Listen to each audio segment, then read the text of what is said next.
Guys, कैसे हो आप सब लोग? अच्छे हो ना? ठीक है। तो लास्ट क्लास में हम बात कर रहे थे कि चार्ज कैसे डिस्ट्रीब्यूट होकर रहता है, मतलब कंटिन्यूअसली कैसे चार्ज डिस्ट्रीब्यूट होकर रहता है। सो कंटिन्यूअस चार्ज डिस्ट्रीब्यूशन के बारे में हम बात कर रहे थे। उसके बाद हम बोले कि what are the properties, what are the different properties of charge, उसके बारे में हम बताए थे। There are 4 different properties, very important. Then last one is the transferable property. Okay, so what is the short form of the property? Q is AC, मतलब quantization, invariance, additive nature, conservation and transferable. Okay, so उसके बाद हम किसके बारे में बोल रहे थे कि हम एक चार्ज बॉडी को कैसे फॉर्मेशन करेंगे, मतलब चार्ज बॉडी कैसे फॉर्मेशन होगा। सो 3 डिफरेंट वेज था। पहले था क्या? By friction. फ्रिक्शन के वजह से हम 2 चार्ज बॉडी फॉर्मेशन किए थे। उसके बाद क्या था? Yes, conduction. सो बाय कंडक्शन हम चार्ज बॉडी फॉर्मेशन किए थे। The last one is the by induction. So last class में हम यहां तक ही पढ़े थे। ओके, सो अभी हम डिस्कस करने वाले हैं चार्ज एंड मास, उनके बीच डिफरेंस क्या होता है। What are the difference between charge and mass? Since actually mass is a very important physical quantity which is basically used in gravitation, right? So in electrostatics, charge is the very most important physical quantity. Okay, so अभी हम distinguish करेंगे charge and मास पे distinguish करेंगे। सो what is the difference between charge and mass? Charge के बारे में हम लोगों को पता है, डेफिनेशन, इक्वेशन, यूनिट, डायमेंशंस, ये सब कुछ हम लोगों को पता है। मास के बारे में फर्स्ट ईयर में हम लोगों को पता होगा, राइट?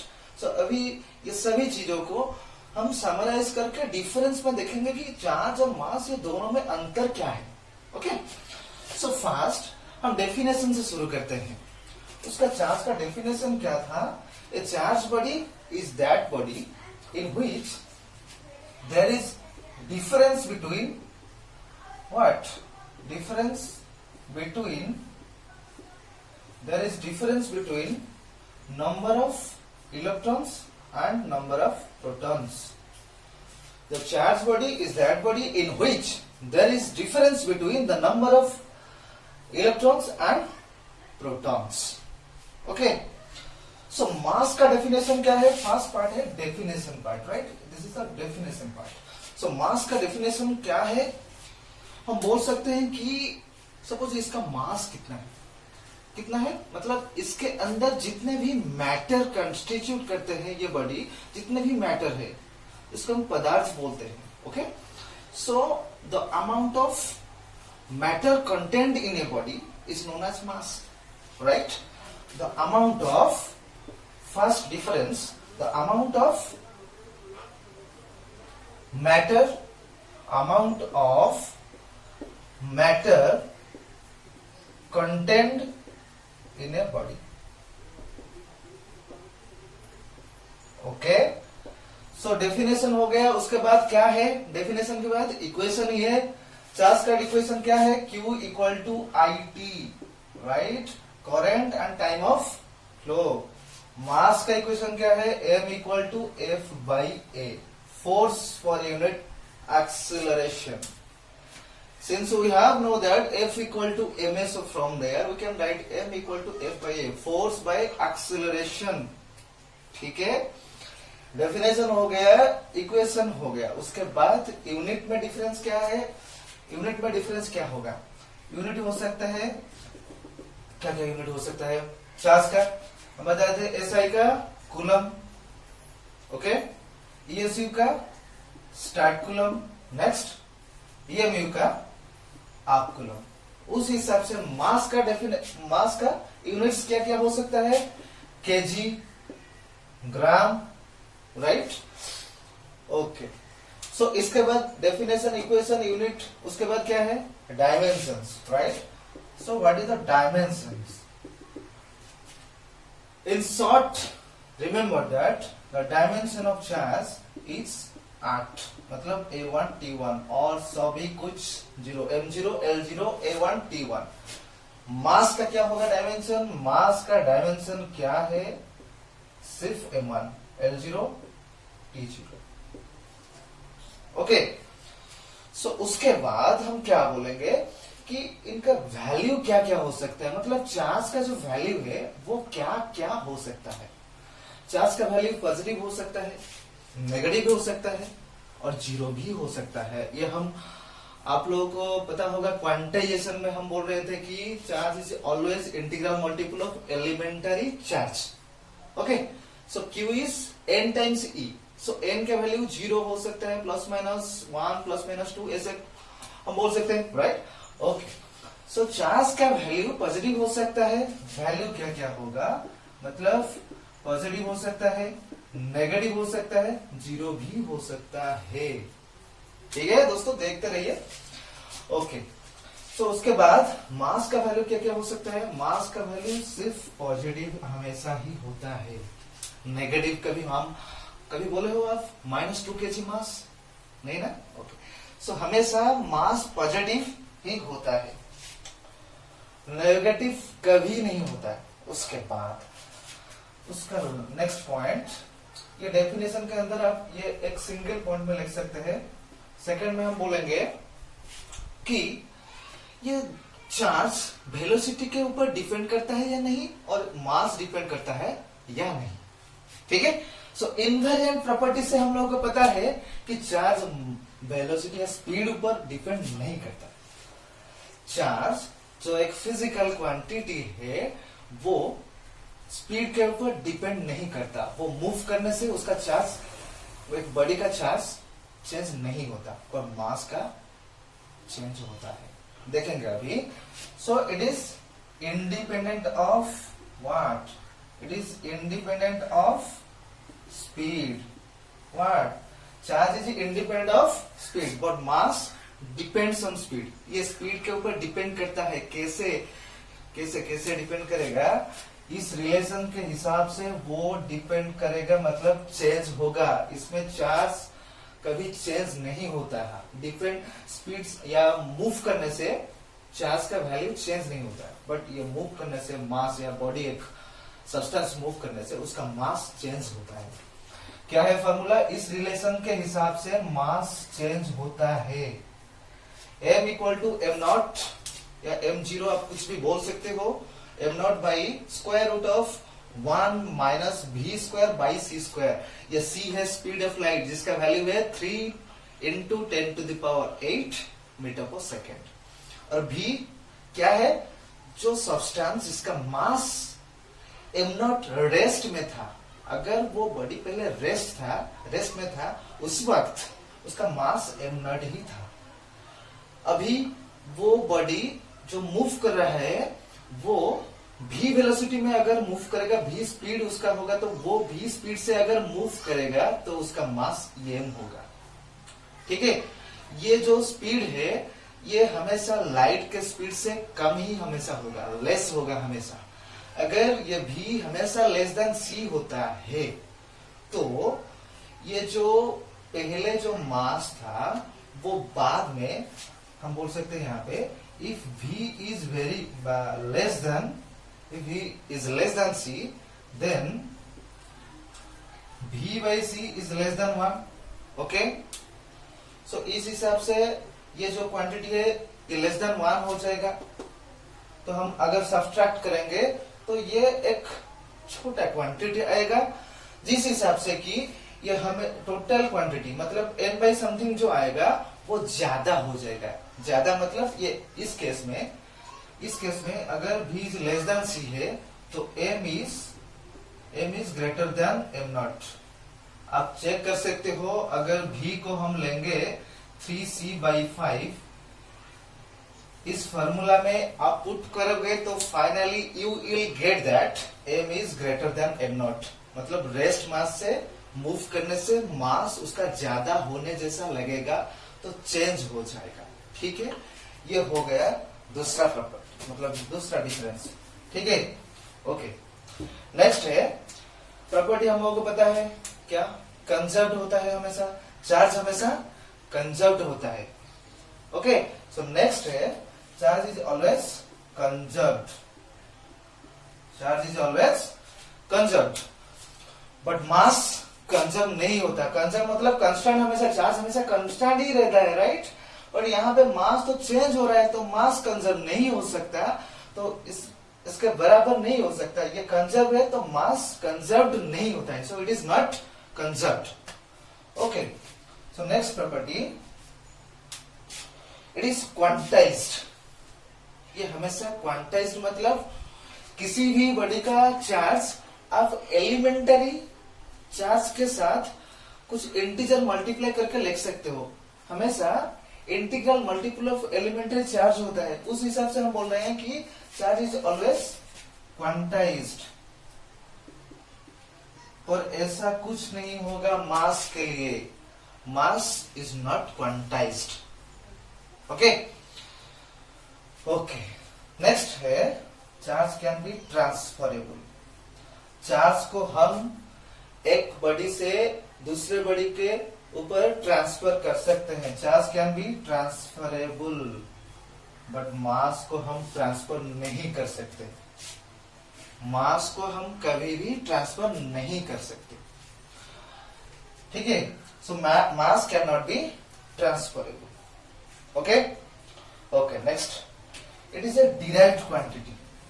ये कहां से डिराइव हुआ, चार्ज करंट एंड टाइम से डिराइव हुआ, so it is a derived quantity. Okay, और ये मास, ये एक फंडामेंटल क्वांटिटी है, या लिख सकते हो, मैं इस तरफ नहीं लिख रहा हूं, सो आप ध्यान से देखिए।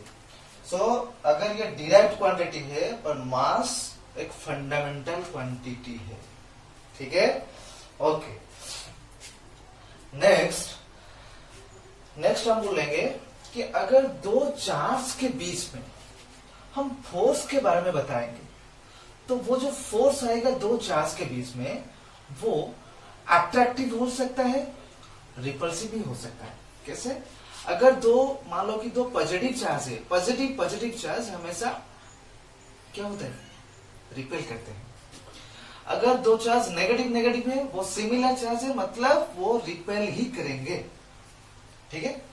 ओके, अगर कोई ऑपोजिट चार्ज होगा, मतलब पॉजिटिव या नेगेटिव चार्ज होगा, नेगेटिव या पॉजिटिव चार्ज होगा, तो वो दोनों चार्ज बॉडी आपस में अट्रैक्ट करेंगे एक दूसरे को, ठीक है। So force between any two charges, right. Force क्या होता है, हमेशा चार्ज के बारे में हम बताएंगे तो फोर्स अट्रैक्टिव हो सकता है और रिपल्सिव भी हो सकता है। और मास के केस में ऐसा नहीं होता। वो ग्रेविटेशन में आप लोगों को पता होगा कि दो बॉडी हमेशा अट्रैक्ट करते हैं, कभी रिपेल नहीं करते, ठीक है। अगर मैं इसको छोड़ दूं तो वो कहाँ जाएगा, यार्थ की तरफ जाएगा।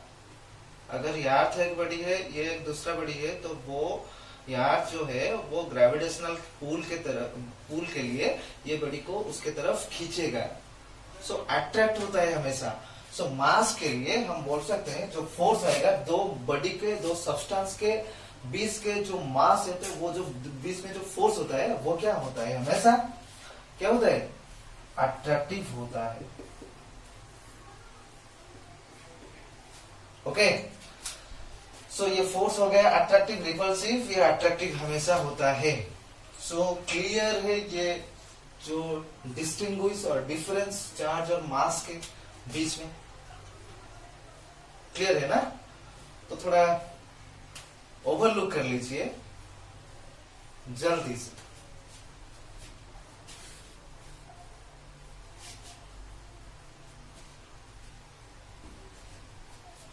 ओके, ठीक है ना। ओके, नेक्स्ट अभी हम डिस्कस करने वाले हैं वेटेज ऑफ चार्ज के बारे में। Weightage of charge sir weightage of charge क्या है? क्या वोल्टेज है? चार्ज का वेटेज क्या है? हम वेट करेंगे इसको? नहीं, हम वेट नहीं करेंगे। हम क्या करेंगे? देखो अभी हम बोले हैं कि वेटेज ऑफ चार्ज में क्या होता है। चार्ज को हम समझने के लिए कहां कहां पे हम किस तरह से उसको बोल सकते हैं। देखो अभी ठीक से देखो क्या हो रहा है। पहले हम बोलेंगे कि पॉइंट चार्ज। अभी ये 3 टर्म्स फ्रीक्वेंटली यूज होगा, इसलिए मैं इसको अभी बता दे रहा हूं। ठीक है, पहले पॉइंट चार्ज, उसके बाद है सोर्स चार्ज, उसके बाद है टेस्ट चार्ज। सो ये तीनों टर्म्स अभी बाद में बार बार अगेन एंड अगेन वो यूज होने वाला है, इसलिए उसके बारे में भी बता रहा हूं। ठीक है, सो पॉइंट चार्ज क्या होता है? मान लो कि अभी यहां पे ये एक चार्ज बॉडी, ओके, सो इस बॉडी से आप 1000 किलोमीटर दूरी पे आप खड़े हो, वहां से आप ऑब्जर्व करना चाहते हो कुछ फोर्स या कुछ वगैरह वगैरह। ओके, सो ये जो आउटसाइड डिस्टेंस हुआ, मतलब चार्ज से आप जहां पे ऑब्जर्व करने वाले हो, तो वो outside distance in compare to this outside distance, अगर इसका डायमेंशन बहुत ही छोटा होगा, if the dimensions of the charge body is very less in compared to the outside distance, then we can say that this charge body is a point charge body. Okay, if the outside distance is very large in compared to the charge body, okay, so ये जो charge body के dimension के बराबर नहीं होगा, बहुत ही छोटा होगा अगर, ठीक है, if the dimensions of the charge body is very less in compared to the outside distance, then we can say that that body is point charge. Okay, बहुत ही छोटा जैसा दिखेगा, पॉइंट जैसा। उसके बाद हम बोलेंगे कि सोर्स चार्ज क्या होता है। सोर्स चार्ज क्या होता है? वो पहले एक चार्ज है, सपोज कुछ भी नहीं था, पहले एक चार्ज आया, ठीक है, सो अगर जिस चार्ज का हम फील्ड कंसीडर करते हैं, मतलब इलेक्ट्रिक फील्ड चार्ज, हम पढ़ रहे हैं ना इलेक्ट्रिक चार्ज के बारे में, सो उस चार्ज का अगर इलेक्ट्रिक फील्ड हम कंसीडर कर रहे हैं, जिस चार्ज का इलेक्ट्रिक फील्ड हम कंसीडर कर रहे हैं, उसी चार्ज को हम बोलेंगे source charge. The charge whose field is taken into consideration is known as a source charge. The charge whose field is taken into consideration is known as a source charge. जिसके field हम consider करेंगे उसको, वही charge को हम बोलेंगे source charge. ठीक है, सोर्स चार्ज समझ में आ गया। अभी हम बोलेंगे कि टेस्ट चार्ज मतलब क्या होता है। टेस्ट चार्ज का मतलब क्या होता है? टेस्ट से उसे पता करता है कि टेस्ट करने वाला है क्या। यस, हम टेस्ट करने वाले हैं। अभी हम बोले हैं कि एक चार्ज है जिसका फील्ड हम कंसीडर करते हैं, उसी को सोर्स चार्ज बोलते हैं।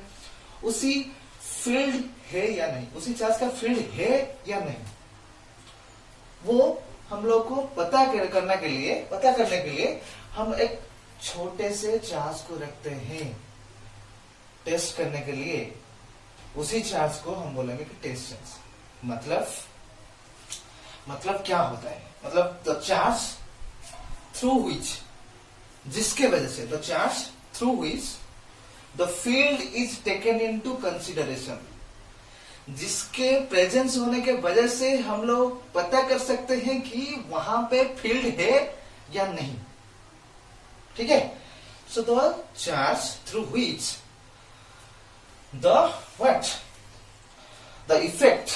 the charge through which the effect of the field is taken into consideration is known as test charge. Okay, so source charge हमेशा पॉजिटिव या फिर नेगेटिव हो सकता है, मतलब प्लस क्यू या माइनस क्यू ऐसे हो सकता है। ठीक है, पॉजिटिव हो सकता है, नेगेटिव भी हो सकता है, प्लस 20 कूलम हो सकता है, माइनस 20 कूलम भी हो सकता है, प्लस 17 कूलम हो सकता है, माइनस 15 कूलम भी, कुछ भी हो सकता है, पॉजिटिव नेगेटिव कुछ भी चार्ज ये हो सकता है source charge, but test charge is always positive. Test charge is always positive, remember this thing, because ये कंसेप्ट हमेशा अभी इसके बाद में बार बार यूज होने वाला है। ठीक है, तो सोर्स चार्ज हमेशा पॉजिटिव या फिर नेगेटिव होता है, बट टेस्ट चार्ज हमेशा पॉजिटिव होता है, ये हमेशा ही पॉजिटिव होता है। ठीक है, ठीक है, समझ में आ गया? ओके, अभी हम नेक्स्ट क्या किसके बारे में बोलेंगे? आपको शायद पता होगा। कैसे आपको पता होगा? क्योंकि पहले हम बता दे हैं कि लर्निंग गोल्स, मतलब चैप्टर में हम किस किस के बारे में पढ़ने वाले हैं वो मैं पहले लेक्चर में बता चुका हूं। तो अभी हम ये पढ़ने वाले हैं कि परमिटिविटी मतलब क्या है। परमिटिविटी मतलब क्या है? वो एक फिजिकल क्वांटिटी है जिसका सिंबल है इप्सिलॉन। अब इसको बोल सकते हैं इप्सिलॉन। ओके, सो इप्सिलॉन, परमिटिविटी मतलब उसका सिंबल है इप्सिलॉन। सो अभी हम देखेंगे ये जो परमिटिविटी है वो कैसे अभी फिजिक्स में है, मतलब how permittivity comes into picture. Okay, so पहले क्या था कि हमने दो चार्ज को हम पहले वाटर मीडियम में रखेंगे। दो चार्ज को उसके बीच का दूरी जो है वो कांस्टेंट दूरी पे हम पहले क्या करेंगे? वाटर मीडियम पे रखेंगे। उसके बाद वही चार्ज दोनों हम वही सेम डिस्टेंस एयर मीडियम पे रखेंगे। वही सेम चार्ज, वही सेम सेपरेशन और दूसरे मीडियम पे रखेंगे अल्कोहल। ऐसे डिफरेंट मीडियम से रखने से हमें पता चला कि उनके बीच में जो फोर्स है वो हमेशा चेंज हो रहा है। ठीक है, सो वो किसकी वजह से चेंज हो रहा है?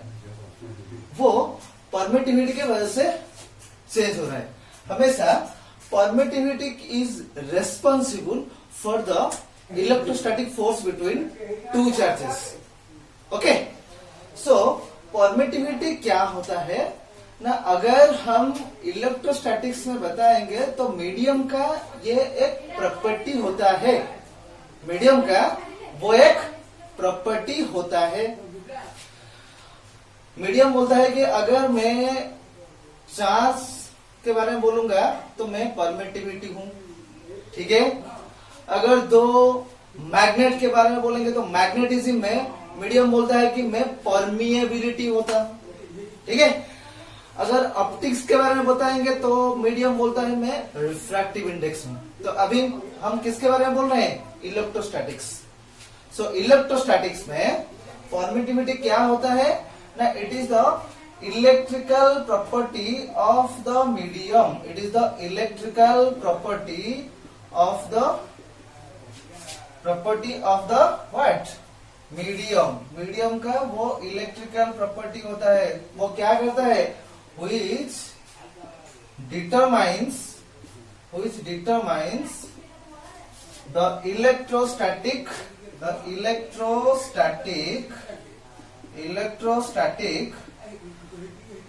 force between two charges।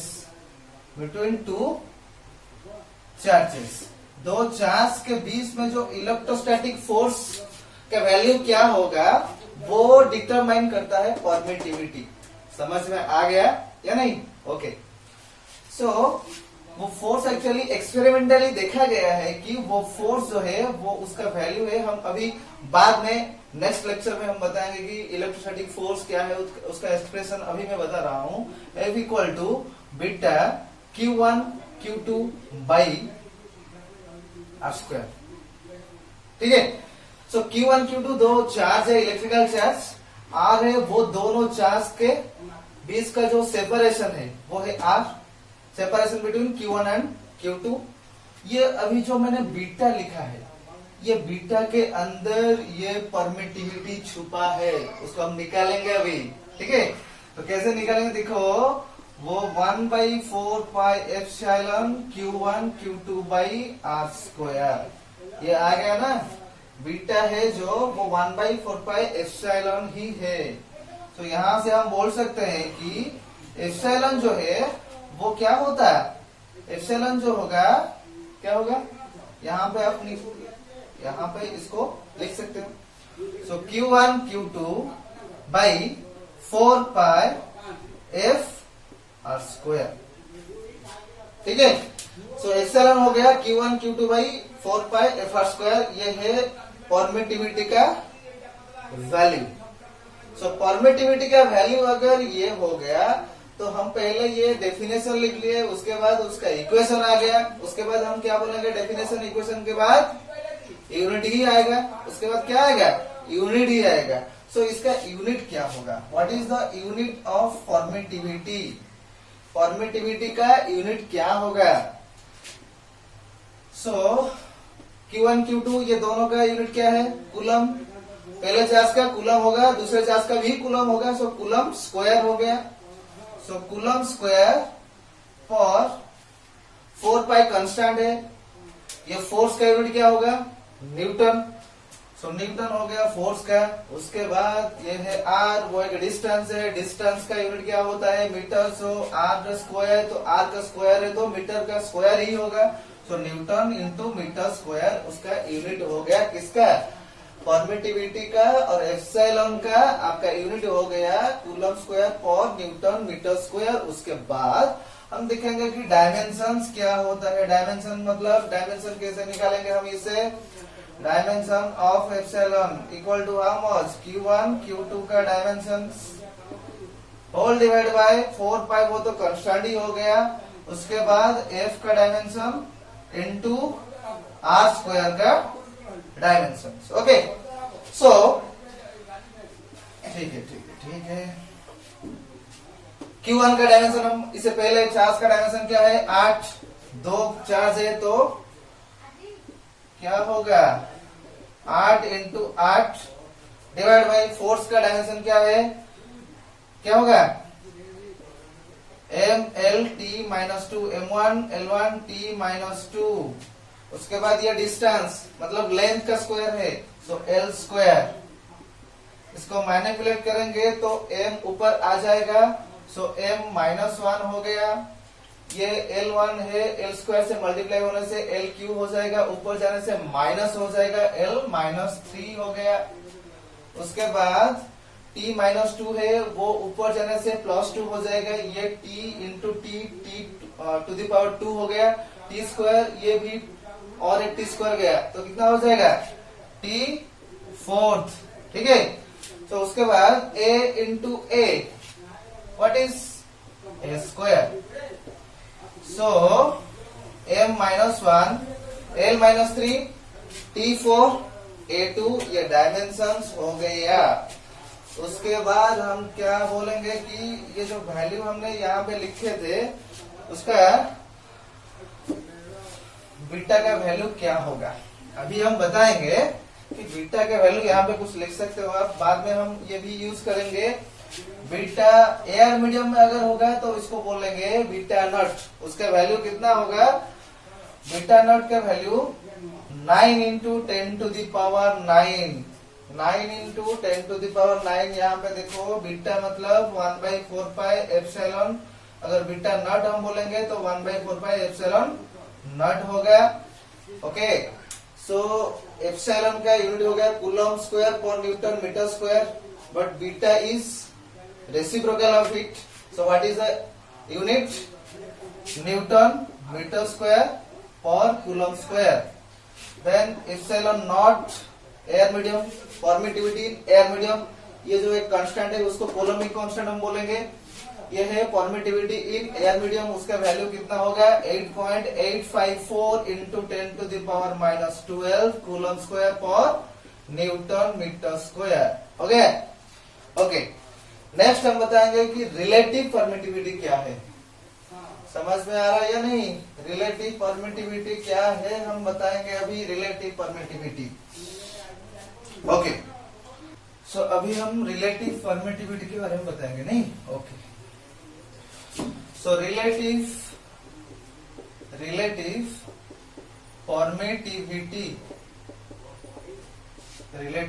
Permittivity उसका सिंबल है एप्सिलॉन आर।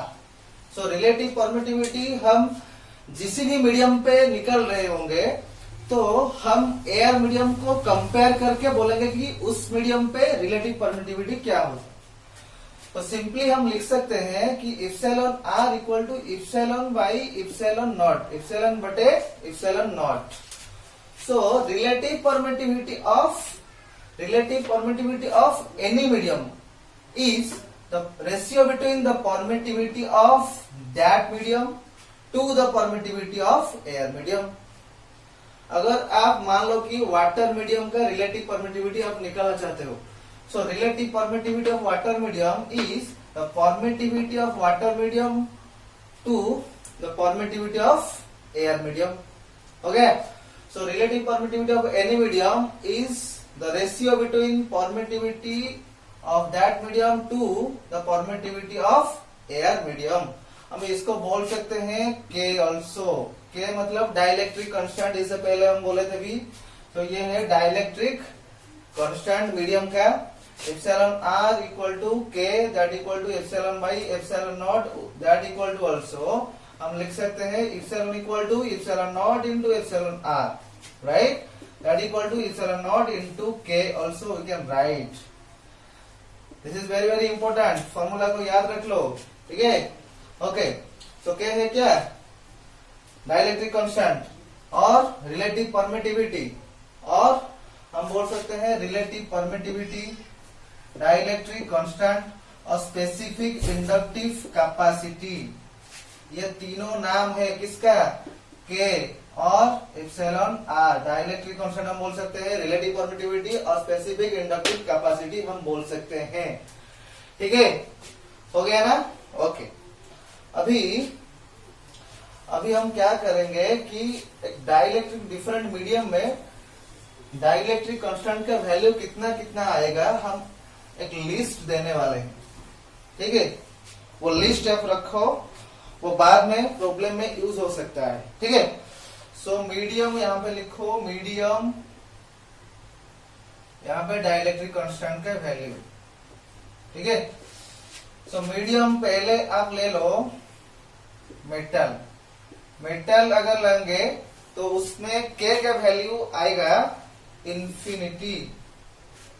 मेटल पे के का वैल्यू कितना आएगा? इंफिनिटी। अगर आप एयर में लोगे तो एयर में उसका वैल्यू आएगा 1.006 that is approximately equal to 1, ठीक है? अगर वैक्यूम पे आप लोगे तो वैक्यूम पे आपका आएगा 1। अगर ग्लास पे लोगे, ग्लास मीडियम लोगे तो उसके वैल्यू वेरी करेगा, 3.7 से 10 ही आएगा, 3.7 से 10। अगर आप H2 गैस लोगे, तो उसमें भी आएगा 1.0026 दैट इज अप्रोक्सीमेटली 1। सो देखो एयर में, वैक्यूम में, हाइड्रोजन गैस पे, ये तीनों पे डाइलेक्ट्रिक के का वैल्यू 1 ही आएगा, ठीक है? ओके, वाटर पे आपका आएगा 80, ठीक है? उस हिसाब से अल्कोहल आप लोगे, अल्कोहल तो उसका वैल्यू आएगा 25। ये कुछ वैल्यूज के का कुछ वैल्यूज है, कुछ मीडियम पे ये के का वैल्यू हो गया, ठीक है? समझ में आ रहा है या नहीं? ओके, लिख लो। ओके, अभी हम कुछ प्रॉब्लम्स न्यूमेरिकल्स करने वाले हैं। जो पहले हम फार्मूलाज बताए थे उस फार्मूलाज को बेस करके हम कुछ न्यूमेरिकल्स करने वाले हैं। So numericals, question number 1। So question number 1 आप लिख लो कि how many electrons will have a total charge of 10 coulombs. How many electrons will have a total charge of 10 coulomb. 10 coulomb अगर चार्ज है तो उसमें कितना इलेक्ट्रॉन होगा, 10 कूलम चार्ज पे कितना इलेक्ट्रॉन होगा।